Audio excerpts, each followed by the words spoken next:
What's up, everyone? Game was one here. I wanted to talk today about two different things that were fairly important to me. The first of these is the recent claim that I saw online that the PlayStation 4 is going to be approximately 50% more powerful than the Xbox One. Is this really an issue? First and foremost, is this realistic? I'm trying to understand how it could be that two competitors that have hardware coming out within the next few months are going to have such huge differences in their console's performance. Now, mind you, Microsoft has claimed several times now that the hardware inside their Xbox One is not indicative of their final performance at all. The reason being is that their intention is to supplement the hardware with their new cloud processing technology. I think they've referred to this as Azure.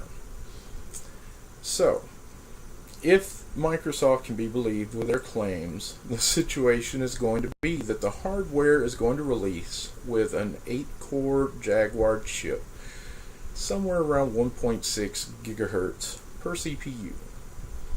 So, obviously from that we can see that the 8-core chip is going to be a lot slower than your average 8-core CPU on a home computer. Now, you have to remember, consoles are not computers, albeit that this generation kind of is. Regardless, consoles are a little different. First and foremost, any CPU that you find inside a console is going to use what's called in-order processing. That means that the CPU has a specific way in which it operates. That means regardless of what game you put in, it always handles the game in the same way. This is what gives your average console its, performance. On a desktop CPU, on the other hand, you have out-of-order processing. Now, that basically allows for your average home computer to do a far greater amount of things than any console ever would. But the downside to this is that you lose a little bit of your performance. So, here we are in this situation. You've got a 8-core chip, 1.6, 1.7 gigahertz per core, that supposedly is going to be, on average, about 50% slower than the PlayStation 4, or so we're being told by some anonymous source. My thoughts on this are, I don't really know what I should believe. First and foremost, I've already seen people that obviously are on a fanboy trip that get online and immediately they say, well, no, it doesn't matter. You've got games such as Titanfall, which are going to come out on the Xbox One that just aren't even possible on the PS4 because they don't have the same type of performance figures that you're going to find on the Xbox One. Obviously, these claims have no basis in reality. These people are clearly cheering for their home team. Now, I do understand the whole idea as to why people do that, but what I don't understand is why they make such broad-based claims like Titanfall is not going to work on the PlayStation 4. Clearly, their belief at this time is that the system is going to use cloud-based technology that apparently Sony isn't capable of having. That's ridiculous. They actually have the same entire setup that Microsoft is using, but they're doing it out of their own network farm, whatever you want to call it. So, right now to claim that Titanfall is not possible on the PS4 is based on nothing. But The claims on the PS4 potentially being 50% more powerful than the Xbox Ones might in fact be based on reality. The reason being, I think, is going to be that the 8 gigabytes of RAM that they use are GDDR5. Now, we've been told that the Xbox One uses GDDR3 RAM, and the reason so is because the RAM that they use is more flexible. It's able to do different varied tasks, and it does that well. The claim is that the PS4 isn't going to be able to do the same amount of different tasks at once, and somehow that's going to be a detriment to the system. Of course, the PlayStation 4 uses GDDR5, which is obviously faster RAM. But again, we're in one of those situations where fanboys go in and say, well, it's not actually going to be faster. The load times, the fetch times are slower, blah, blah, blah. It's just fanboyism without any kind of truth behind it. Regardless, if the systems do have a 50% difference in performance, I'm trying to understand what this is going to do for games that obviously are released cross-platform. Right now, we have a situation where even though the Xbox 360 and the PS3 are fairly even in the power, the games look nearly the same. But there is a big catch to that. Obviously, anyone that owns an Xbox 360 knows that every single game that you play on the Xbox is pumped to your television at a 1080p or 1080i or 1080p resolution. No, it's P. On the PlayStation, however, when you play your games, most of those games are 720p.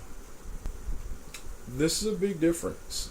You know, there have been claims that no, there's not really a big difference, that the majority of people are unable to see the difference. Well, I'm willing to say that I do know a few people that aren't able to see the difference between 720p and 1080p. Usually, though, those people have glasses. For me, I can see the difference. It's obvious. So, my concern is, if you have a situation where the PlayStation 4 is 50% more powerful than the Xbox One, are the cross-platform games going to have issues? Are there going to be performance issues that crop up on the Xbox One? Or, worse in my opinion, are the games that are developed for both consoles going to be developed with the lower spec in mind? Obviously, that's horrible. Now, I understand for system parity, you know, if you're a third-party manufacturer, you want your games to look as good as they possibly can, but you want them to look as good as one another. That's fine if you're a third party. First party, on the other hand, is obviously going to do everything that they can to make sure that the hardware they have displays what they're capable of doing. But I just don't like the idea that third-party games are going to have differences potentially that cause the games to look worse than they could. And it's sort of sad, especially considering that they've been at this for so long now. Obviously, they've had years to study what they were going to do when they release their new consoles. And in my opinion, since they're both using the exact same system manufacturer, there's no reason that they shouldn't have fairly identical hardware. If one of the manufacturers, though, decided to use slower memory for cost savings, that's pretty bad. Of course, on Microsoft's side, there were a lot of factors, not just saving money by using slower memory. They also had to factor in the cost of the Kinect sensor, which is another thing that really worries me this generation. If Microsoft implements the Kinect sensor in most of their games, is that also going to affect third-party manufacturers? Are they going to have situations where they produce a video game with all the voice activation functionality of the Kinect, and then have the people basically miss out on all that functionality on the PS4? Obviously, this isn't really the people's fault. You could lay the blame on them if they're not willing to buy the new PlayStation Eye, but it is a little bit disconcerting to know that the Kinect being in every single Xbox One is going to influence manufacturers to design their games with that type of functionality inside. What do you guys think? Am I wasting my time thinking about little issues like 50% performance potential in one system versus the other? Are there going to be problems due to the Kinect being standard on the Xbox One and not always there on the PS4? If so, it's going to make for some interesting situations, of which I'm kind of excited to see, but I'm also wary. Hopefully there won't be any truth to the claims that the PS4 is 50% more powerful, because, as I've said, I would prefer both consoles to be on similar footing so that the games are able to shine through and they're not held back by some little issue of like faster memory. As far as voice controls, hopefully they'll be there and will be remedied by people seeing the benefit of buying the PlayStation Eye. If so, not much of a problem. But we still have yet to find out. Obviously, we have a little bit to go, but it's just around the corner. Also, speaking of which, just around the corner, I have all intentions of redoing my video channel. I've looked and decided that obviously this beautiful background sucks. So I have all intentions of adding a new backdrop. Hopefully I'll be able to have that ready by sometime next week, and with that I will leave you to see what happens on the next episode. Later.